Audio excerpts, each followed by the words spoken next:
answer more questions. So hopefully you can join us and hear us this afternoon.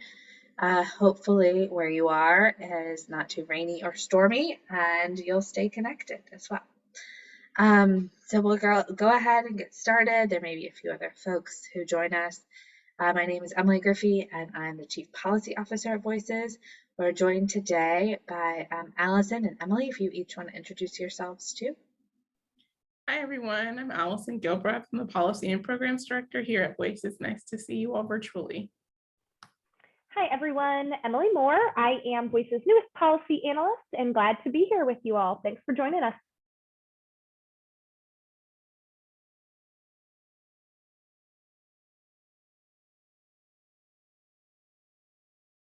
Great. And thanks, Allison Brody, for introducing yourself in the chat. If others want to pop into their chat and introduce themselves as well. Allison is also a Voices board member, so glad to have her on this as well. All right, we're going to kick things off because this is the 2022 General Assembly session that keeps going and never seems to end. So we are glad to be at least at one finish point here today and tell you a little bit about what was included in the budget, and then we'll tell you a little bit about what we can look at in the future. For those of you who don't already know Voices, or if you're watching this online, we are a nonprofit based in Richmond, and we are statewide and multi-issue, focused on children, youth, and families. We use data, we use connections to individuals and the voices of youth to help create our agenda and mobilize to create a policy agenda that prioritizes racial and economic justice and equity. So hopefully some of the issues that you'll hear about today will touch on those topics and how far we might have come in Virginia and what other work we still need to do. Just to give you a sense of where we are today, June 14th of 2022, since we are in a moving target, this has been a more unusual General Assembly session that has gone longer than normal. Our usual end date is back in March, where we hope that the House and Senate have agreed on a budget and then send it to the governor for any changes. Instead, we didn't get a House and Senate agreement this year until just a few weeks ago on June 1st, when the House and Senate came back to approve that budget compromise. So that from that point, the budget gets communicated to the governor, and that actually took a few days until last Thursday to get communicated to the governor. The governor then has 7 days to act. So by this coming Thursday, the 16th, Governor Youngkin must approve and sign off on the budget or make any vetoes or amendments. And so at this stage, we are, as of today, Tuesday, we are hearing that Governor Youngkin will make some amendments to the budget, likely around gas tax, potentially the lab schools, and potentially some other items that have been still outstanding in the budget.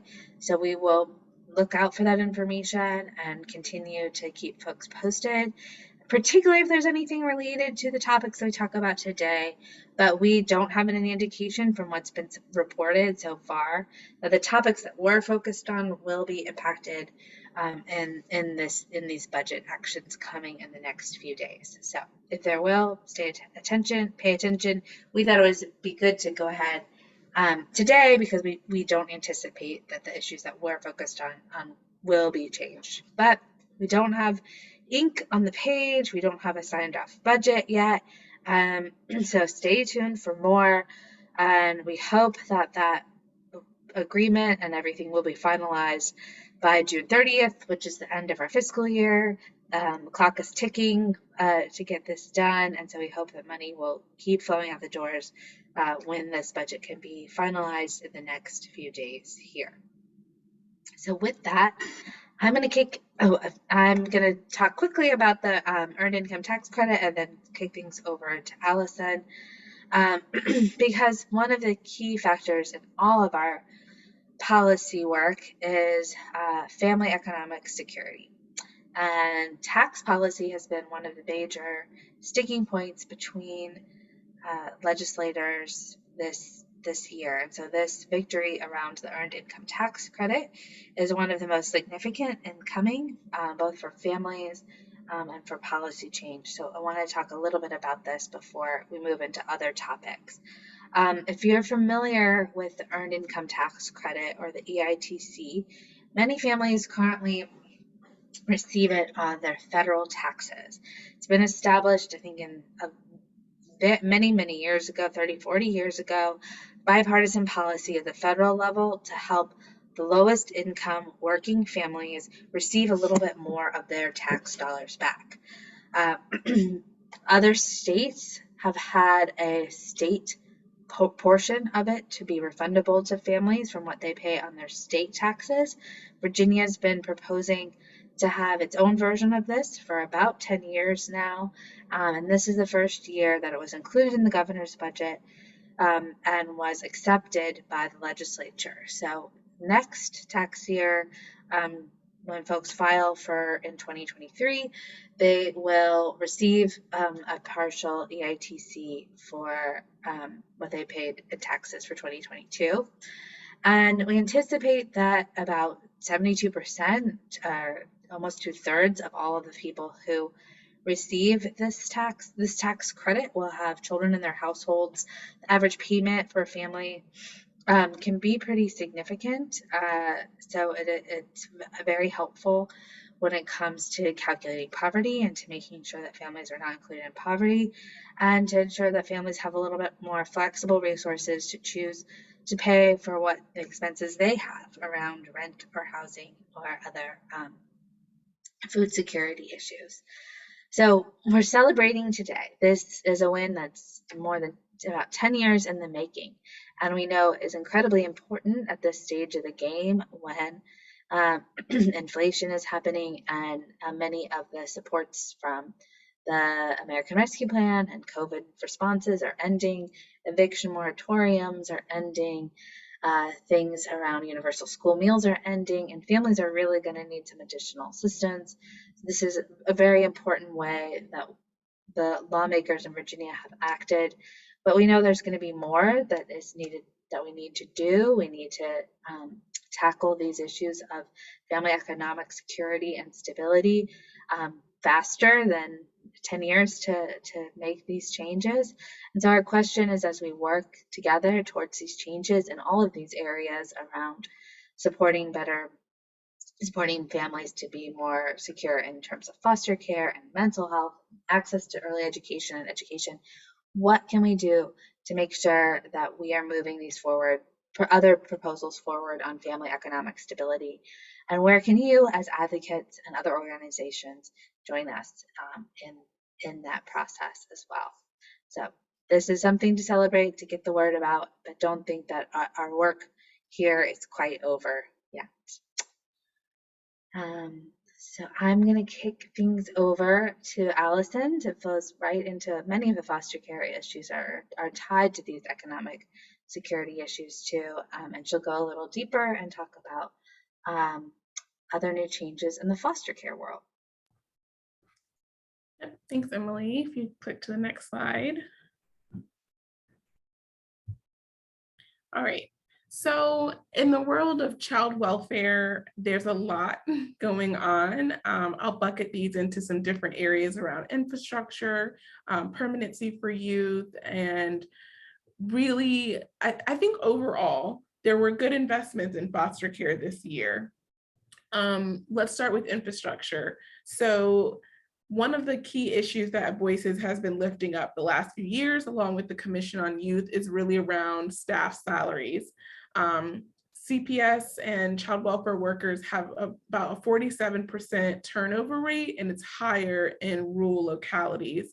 So there's going to be a 10% increase in state salaries. It'll be 5% each year for the next 2 years.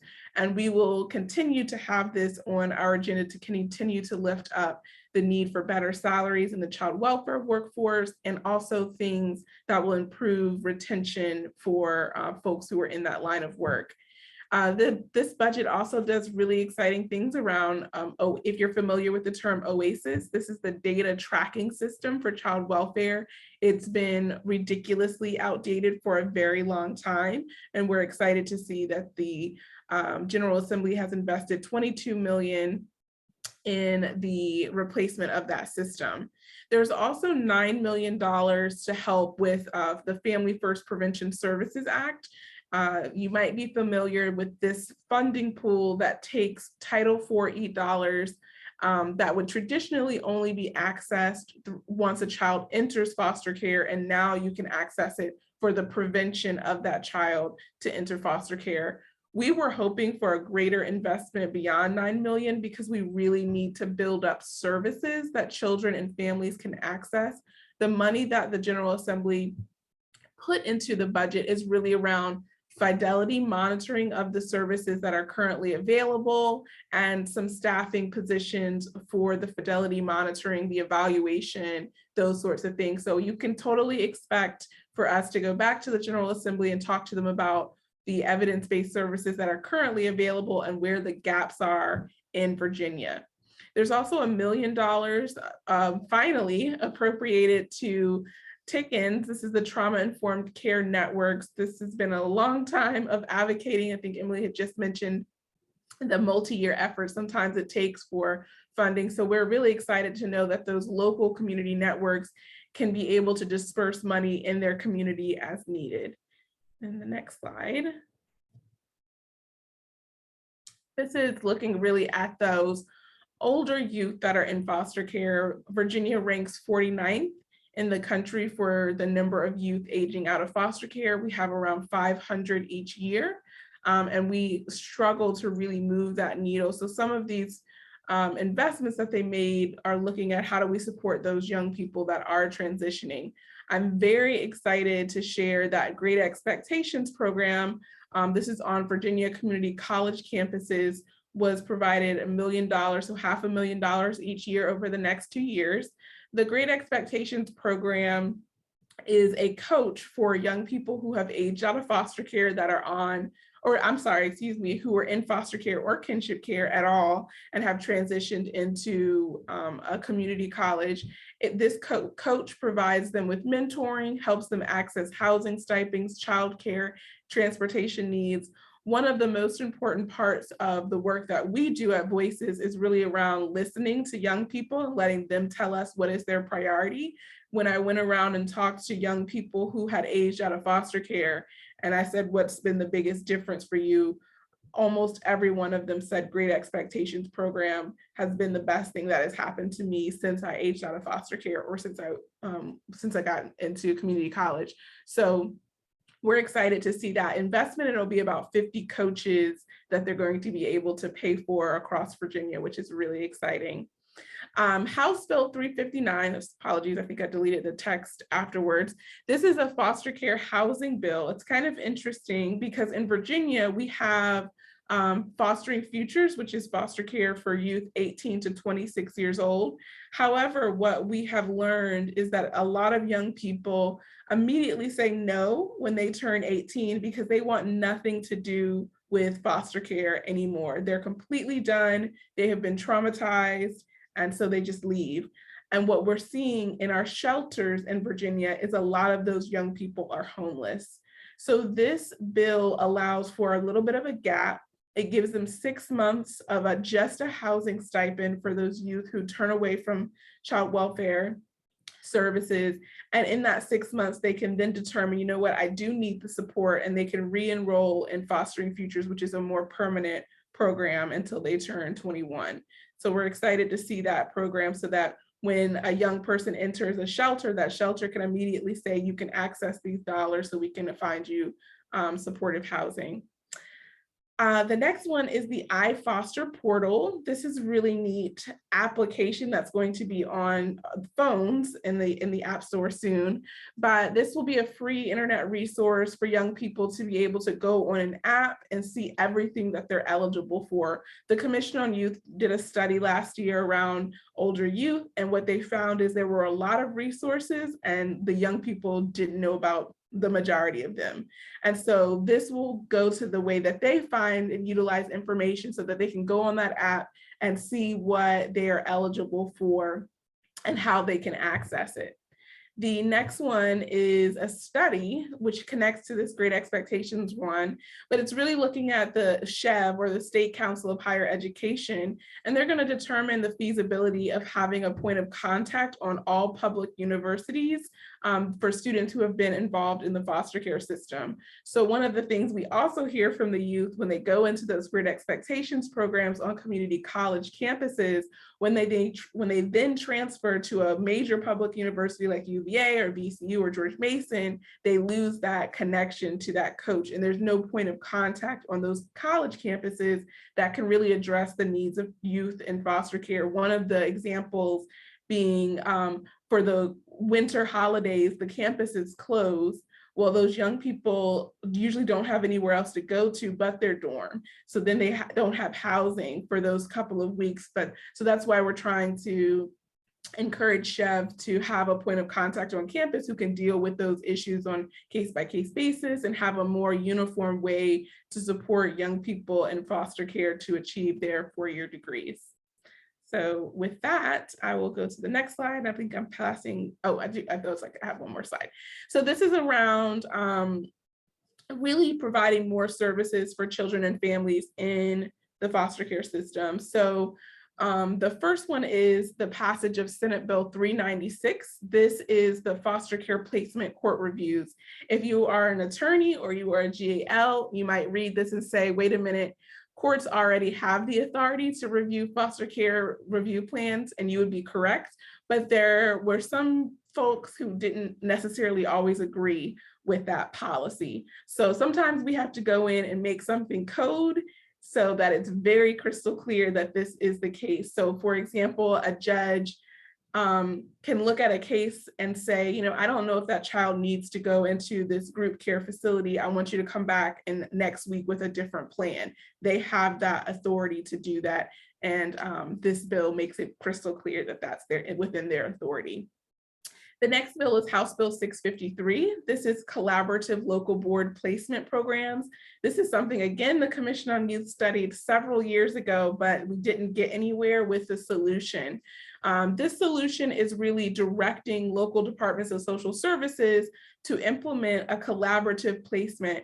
A very simple way to explain this is if you are in Henrico County or in Richmond City, if the child is in Henrico County and Henrico says, we don't have any available foster homes for this child to go to, but Richmond City has 20 available homes, but they don't want to collaborate, has been the precedent. So this will require them to come up with some collaborative process so those situations don't happen. What is more likely to happen is in Henrico, sends that kid to a group home, sometimes 45 an hour away from Henrico County. The last one here is the $5 million invested. It's a mandated reinvestment, and it can go to a plethora of things from post-adoption case management, mutual family assessments, foster care and adoption services, and substance abuse services. DSS hasn't told us exactly how they're going to spend that money, but I always say this is like their creative pool of money to probably fund some projects they've had in the pipeline for a while, and now have some funding to do that. So we're pretty pleased overall with the investments. We know that there's more work to do. I have the Foster Care Policy Network that comes up with a unified legislative agenda every year. And if you are interested in getting involved in that network, you can always send me an email, and that will be available on my email address will be available on the last slide or on our website if you want to get in contact with me. So back to Emily, I believe. I'm sorry, we have two Emilys now. I was going to say, I that was an easy guess. Yes. To say you there, Emily. But yes, so I think it's back to me on mental health and early childhood. So wanted to give some detail on proposals around student mental health and mental health in the budget. This is the first year that some issues around how students can access mental health services have been really tackled in the budget, beyond the student support services or the positions around school counselors and school psychologists that come in the education budget. So we have a couple of things that are moving forward this year that will really focus on students and mental health. The first is a new pilot project that the Department of Behavioral Health and Developmental Services, DBHDS, will be issuing an RFP that school divisions will be able to apply for some funding to test new strategies about integrating mental health services into their school settings.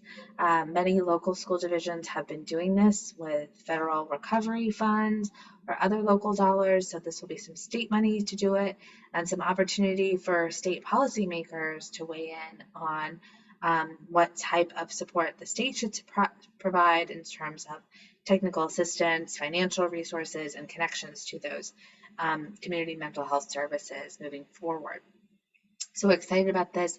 It's a small amount of money the very first year, 2.5 million, but it comes also with some language asking the new Behavioral Health Commission to study this issue and to create some recommendations around maximizing funding to keep these efforts going. Just the Behavioral Health Commission is meeting right now and was just discussing this topic before we hopped on. So we think that there will be some rich discussion there with those lawmakers around how to better support student mental health services and what the continuum of services looks like. Another exciting thing that we hope that they'll look at in that mix is a new program that has been designed in Chesterfield County but will serve regionally to be a recovery high school concept. So an alternative high school that will be focused on the principles of substance abuse recovery throughout the day and help students who are in substance abuse recovery to make sure that they graduate from high school and achieve their academic goals. It's a great concept that was developed a few years ago by Delegate Carrie Coyner and unfortunately wasn't included in the budget. So it's now taken 2 years post-COVID to get money back in the budget and this project going after being initially created a few years ago in Chesterfield County. So we'll be watching this and seeing what other types of models could come to play around substance abuse recovery, behavioral health services, and integration into the school day with this effort. The final piece to highlight in student mental health is a bill that allows the Department of Education to provide flexibility to the type of license of a mental health professional operating in the school system. Currently, you need to be licensed as a mental health professional and have a license from DOE to work in a school setting. This bill would waive the additional license from DOE on a provisional basis, so more folks can get hired into these school settings, even if they haven't received that additional credential from the Department of Education. And there are, in the entire mental health field, as in the mental health field, significant workforce shortages to get folks into providing these services and helping kids and their families. So this adds a little bit more flexibility to help address some of those issues too. And so that will take place starting next school year. Other investments in the mental health system overall, since we are facing such significant challenges on the systems and strains with who can provide services, how folks can access them, where there are enough providers, where there's enough providers accepting insurance and Medicaid to help families. The legislature did approve extending the reimbursement rate for home and community-based services, so that's most of the outpatient services and similar activities that was included in the federal response, another 12.5% increase moving forward for those services. So nice to have those rates increase during this time to hopefully attract more people to providing those services. And they also increased rates for the psychiatric residential treatment facilities, now up to about $400 a day. Virginia has been noted for having lower rates than our neighboring states and for for not paying the same amount that other states can send their children to Virginia in those facilities and receive more funding than Virginia is willing to pay. So hopefully this will increase that rate and allow more Virginia kids who need those services to get into these placements, as well as attract more workforce to those facilities as well. And the final initiative around eliminating barriers in the workforce is a new proposal that was spearheaded by the Virginia Healthcare Foundation that is called Boost 200. It has a name, and go check out the link here below, where if you know anyone who is on their way to receiving their mental health licensure as a counselor or social worker, this will pay for the supervisory hours that they need in order to receive their licensure, and also will help recruit supervisors to make sure that there's enough folks able to provide those licenses. So they have a short-term project in order to get folks into this field, help to address some of the workforce shortage issues we're seeing right now. They're ready to go with this, so please get the word out. There's more information you can put in your newsletters, pass along to your colleagues if you know folks who are on their pathway to licensure but have not received it yet, to check out Boost. And so I hope more to come there. So building off our mental health issues, we're going to talk a little bit about school funding, since some of the positions that we seek, particularly in terms of school funding, are related to also supporting the mental health of students as well. A couple of key areas that we also look at in terms of school funding are to ensure that there are equitable resources to high poverty districts and at-risk communities. So there's more to be said here about school funding, including raises for teachers and new funding for school construction. But we align with our partners at the Fund Our Schools Coalition, and these are some of the areas that they've been keenly focused on for students. One is an increase in reading specialists into our schools, particularly in the K through 3 grades. A House proposal that moved forward is to provide a principal in every school. Some schools were sharing principals and assistant principals, particularly in the smaller rural communities. So this allows more funding to ensure that every school has its own principal. A long time issue that we focused on is the at-risk add-on that then provides additional funding to those high poverty school divisions that serve more at-risk students.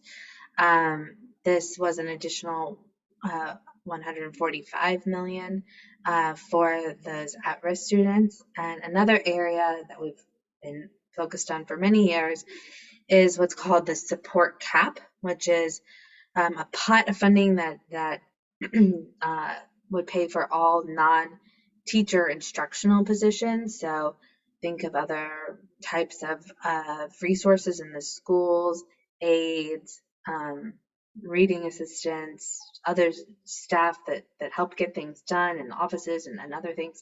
That funds that bucket of positions. Sometimes there are also specialized support positions. Those were not included in this bucket, but the funding overall that can be used to pull down additional support staff and those flexible positions was included. Another area that was not included that we were disappointed is that the legislature did not approve additional funding for the English language learner instructors. And that will be something that we've seen increasing numbers, heard from school divisions, a real increasing need in this space. So look for more to be done around increasing services for English language learner students.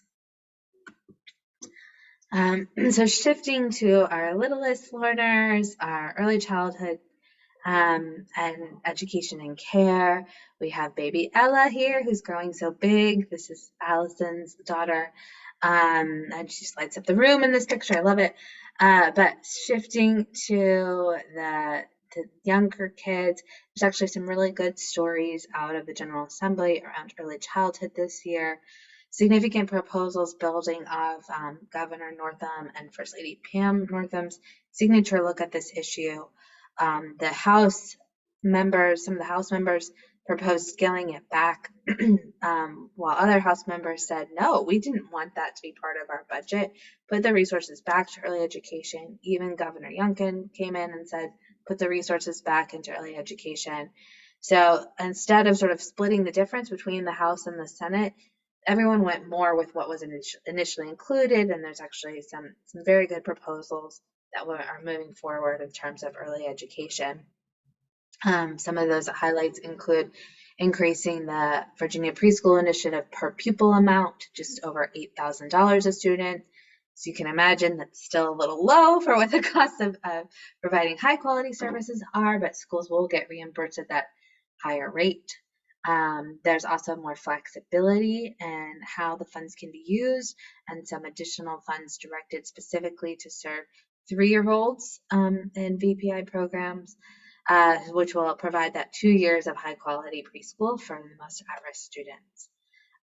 There's an additional funding for the mixed delivery programs and public-private partnerships that run on a grant basis through the Virginia Early Childhood Foundation, where localities can design what their programs look like as a partnership between schools and private providers in their communities.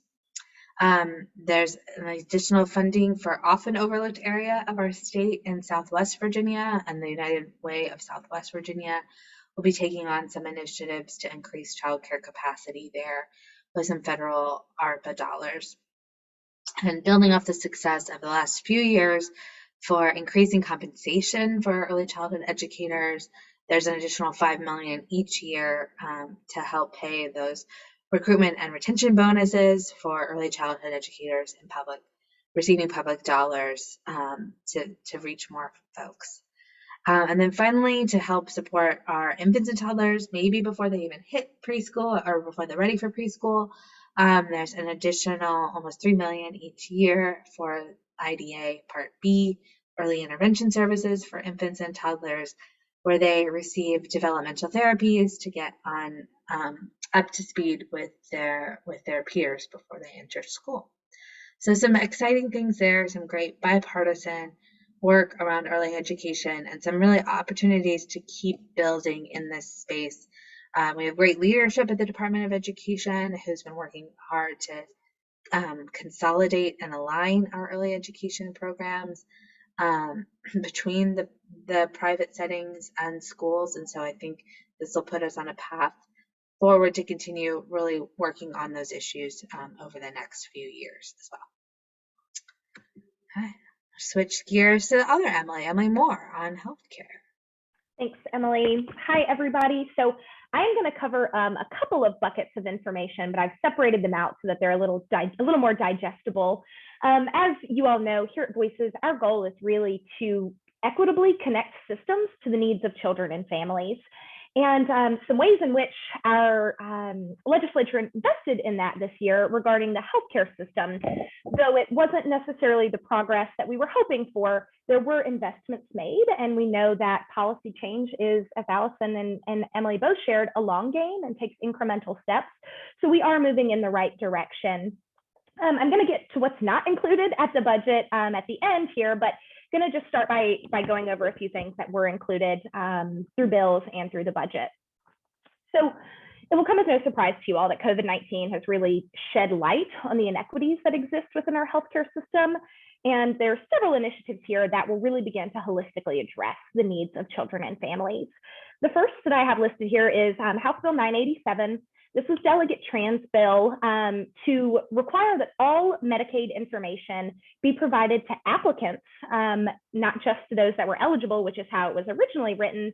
The amendment by Governor Youngkin actually strengthened it by ensuring that the information to all applicants is provided in a way that is accessible and that meets the needs of individuals, both with limited English proficiency, as well as individuals with disabilities. House Bill 229 is Delegate Coiner's bill, and this will require the Department of Health to collect and analyze information on social determinants of health. and look at the ways in which social determinants of health impact both health risks and health outcomes for children and families. Governor Youngkin did amend this bill to remove the language that would require the Department of Health to identify strategies to improve the health and health risks related to social determinants of health. But what this bill does allow is for them to collect and analyze that data and post that on their website so that partners and stakeholders can access that to be able to make recommendations for policies. During the public health emergency, folks have been able to continuously stay on Medicaid without having to do any renewals, any redeterminations. However, when the public health emergency ends, which we'll know more about, I'd say mid-July as to when we're expecting that to happen, we're thinking maybe in September, that's what it's looking like now, local DSS agencies at the end of that public health emergency will have to begin doing redeterminations again. The concerns are folks may have moved, they may not be in contact with their caseworker knowing and may not know that they have to do a redetermination. So a task force is being convened that will help to ensure that children and families don't lose coverage. This task force will assist with the redetermination process, and there's also ARPA funding that has been assigned to this to help pay overtime and other staff-related costs to ensure that this unwinding process is done in a way that is equitable and that makes sure that folks that may lose this Medicaid coverage know what their other options are for health coverage. And then finally, funding to continue the contract for the e-referral system was included, but only for fiscal year 23. It's intended that after fiscal year 23, the e-referral system will be able to continue, but will continue with user fees to support its operations and not the investment in the budget. Next slide.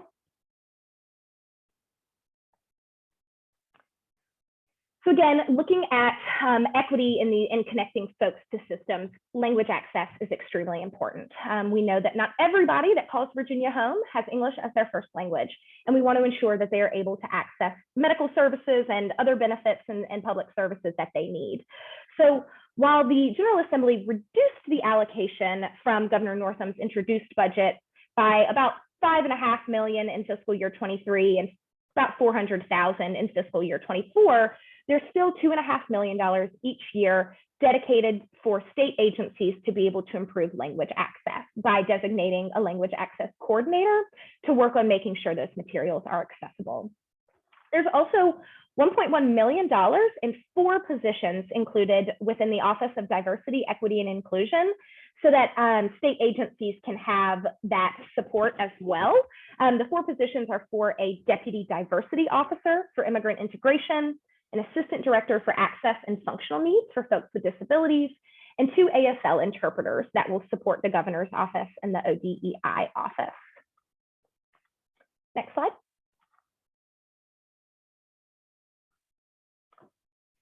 With about 11.5% of Virginia's children experiencing food insecurity, it's an obvious priority that we need to increase access to fresh and nutritious foods for families. And we are so glad to say that the budget has invested $1 million each year in Virginia's Fresh Match program. If you're not familiar with Virginia Fresh Match, the purpose is to really boost the buying power of SNAP benefits for fruits and vegetables at farmers markets and food stores. So essentially you get double bang for your buck.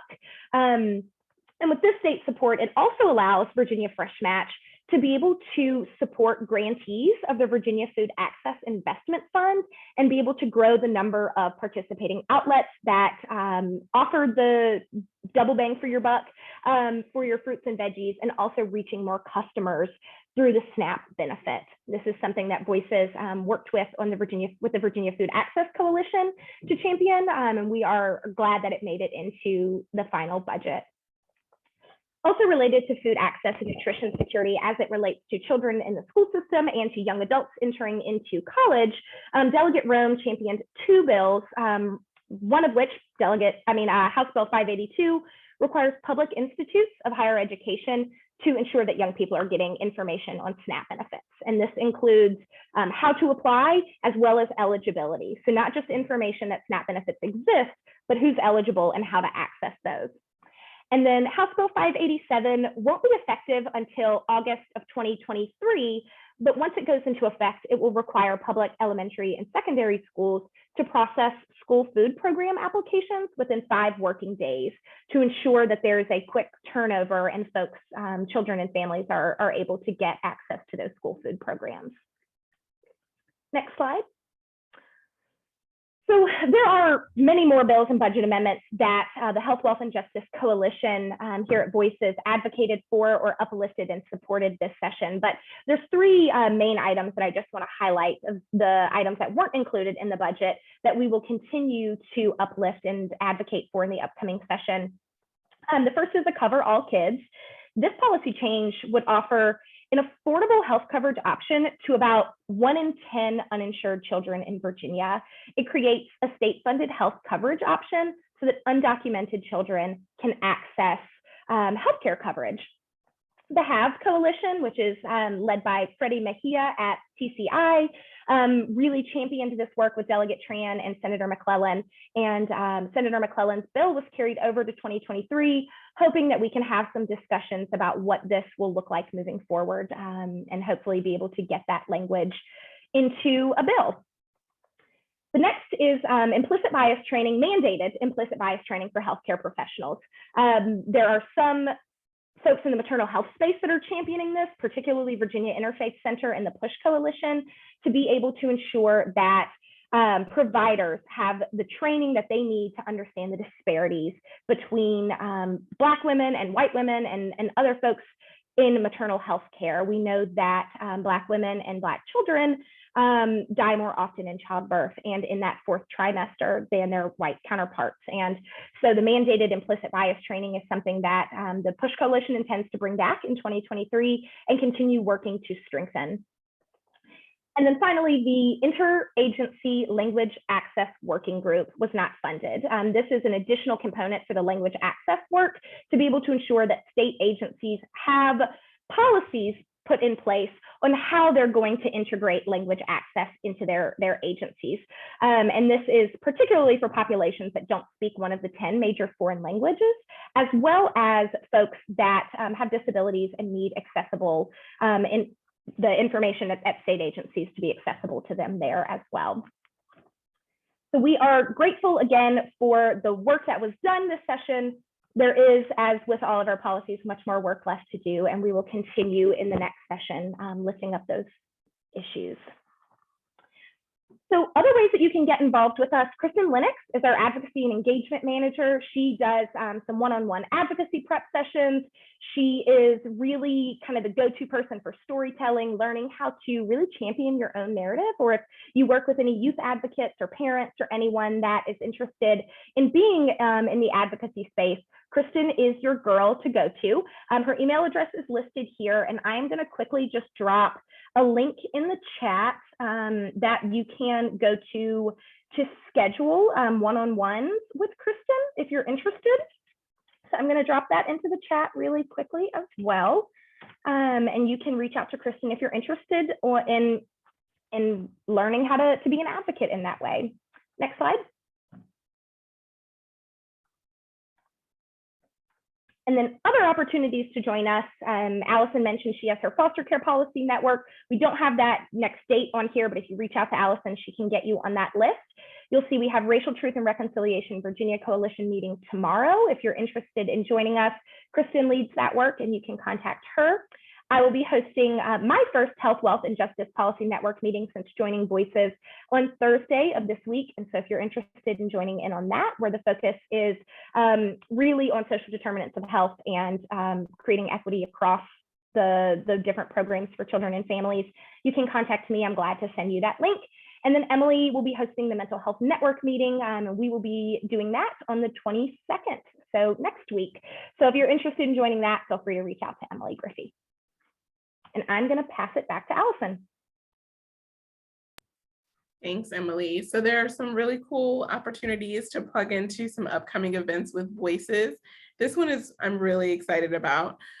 Kristen Lennox, who we just talked about, and Amanda Lynch, who works at Greater Richmond SCAN, are going to be hosting a 4-week book study on Dr. Sean Ginwright's book, The 4 Pivots, Reimagining Justice, Reimagining Ourselves, every Tuesday in July from 12 to 1 p.m. This would be a perfect opportunity for your whole staff or a large group of you to join in to really deep dive into this book and think about what does it mean to be creative? What does justice mean to you personally, your organization, the work that you do? And so those will be guided discussions and conversations. So don't miss out. The deadline to register is June 20th. I'm sure we can finagle if you need to talk to some folks and miss that. And there are books available upon request while supplies last. And the next slide. And the last one is to save the date for Racial Truth and Reconciliation Week 2022. This will be August 22nd through 28th. If you are new to our work, we have hosted 2 RTRW weeks. They are jam-packed with a lot of exciting events and speakers. There are great opportunities to really think about justice and equity and what we need for kids in Virginia. We will have some different tracks. We'll have youth really playing a big role this year. And we will have some opportunities for perhaps some of you all to apply to be a presenter. So we will have more information coming out about that soon, but just go ahead and mark your calendar for those dates because you definitely don't want to miss out. And I think that is our last slide. Yeah. Emily. So if anyone had any questions for us, you can put information in the chat, or if there's anything else that you want to clarify, come off mute. Yes, Allison, Brody, I just saw you off mute. Did you have a question? I'm calling. I didn't mean to come off mute. Although I do want to ask, you said, Emily, I wasn't sure if you misspoke or not, but when you were talking about additional financing for early childhood, you were talking about, it said Part C on the slide, but then you said Part B. Was it Part C or Part B? Sorry, yes, I misspoke. C. It is Part C, the Great. infants That's and great toddlers. news. Part B is what's provided by the school division. Schools, yeah, I knew. Thinking about that in another space, so yeah, Part C. Yeah, no, well, I hope they increase Part B too. So I'd love to get this a deck just to get information on the other meetings. Sure. It looks great, you guys. So exciting. Yeah, Thank you. Emily, this is Pat. I just ask you a little bit more about the VPI funding for 3-year-olds. How's that going to work? So my understanding is that, each year school divisions have to reply to DOE about how many kids they would like to enroll in VPI and how many of their slots that they would like to use. So DOE has been in communication with school divisions about if this does pass, what might be available for 3-year-olds and how they can plan. The lateness of the budget did put a kink in the works there with how school divisions had enough time to plan and figure out if they would have enough teachers to support those 3-year-old classrooms. So I anticipate that there might not be as many folks taking advantage of the 3-year-olds as if it had been a more timely budget. But the DOE and each school division will have the opportunity to dialogue about what if they would like to serve 3-year-olds and how many that might serve and how it would factor into this allocation of additional resources for 3-year-olds. And so it will be an ongoing dialogue between the two. So we'll get some more information hopefully in the coming months here as that's finalized about how many school divisions are taking advantage of serving 3s. And then another quick question, Emily. There was mentioned that you're doing on the 22nd something on children's mental health. Mm-hmm. And how is there registration for that? Or? Yes, so similar to this, a Zoom registration link blog is going up. So I've been waiting to send out the link with the blog. So hopefully we'll get that out as soon as possible. Okay, so it's coming. It's coming. There. Good. Gotta get. Maybe the blog is up, and I haven't checked the website yet, so I'll check it. Make sure you get it. Good. And then, is there any reason why the English language learners positions were not filled. I just Not don't see the funded. reason behind that, considering the demand. Yeah. Not funded. These discussions about what gets included in this final negotiation often happen behind closed doors. Often what we anticipate in this one was all behind closed doors. And really this year, we heard a lot of feedback from legislators that the final negotiation really only involved a very small group of even the budget negotiators. Like the budget negotiators, get whittled down to about 8 people each side. And even of those 8 people, it was only about 3 or 4 that were really participating in those final decisions.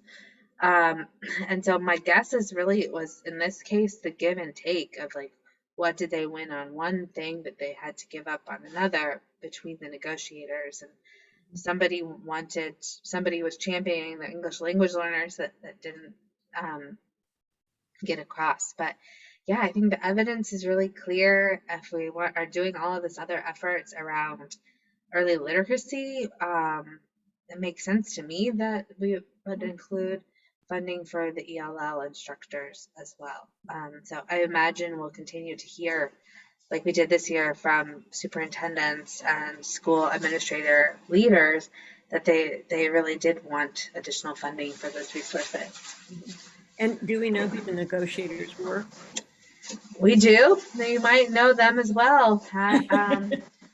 The way that we heard the final negotiations were primarily between Barry Knight from Virginia Beach for the House, and he's the chair of appropriations now, and Janet Howell from Fairfax, and your friend George Barker from Prince William. Those are the 3 that have been indicated were most closely involved in the negotiations. Okay, thank you. He's no longer going to be my senator. Oh, is he getting districted out? We are redistrict in our area. So he's going to be solely Fairfax. He won't be in Prince William anymore. Okay, interesting. Yeah. Does anyone else have any questions for us?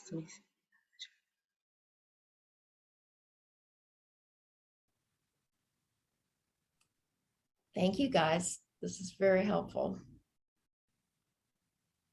Well, thank you for listening and for joining us this afternoon. We'll pass along more information to come about these meetings that will help shape our agendas for the coming year as well. Great. Thank you. Thank y'all. Bye. Thank Bye. you.